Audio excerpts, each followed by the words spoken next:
It is an honor to announce that our final Tech and Trades March Student of the Month is Nick Ezzie.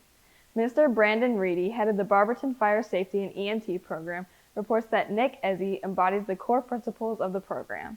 He is a leader in the classroom and always helps other students with both hands-on skills and academic tasks. His work ethic and personal accountability have made him a student that any instructor can count on to assist in the classroom.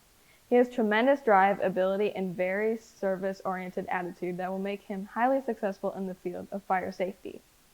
Nick's endless list of accolades includes his participation in the Career Tech Elementary Program, the Four Cities Compact Showcase, state-level achievement in the Skills USA C.T.S.O competition, first place in the EMT category in Northeast Ohio, and in the prestigious Lapson endorsement on top of these achievements as a future firefighter and EMT. Nate also excels as members of the Copley High School football and baseball teams. Phew!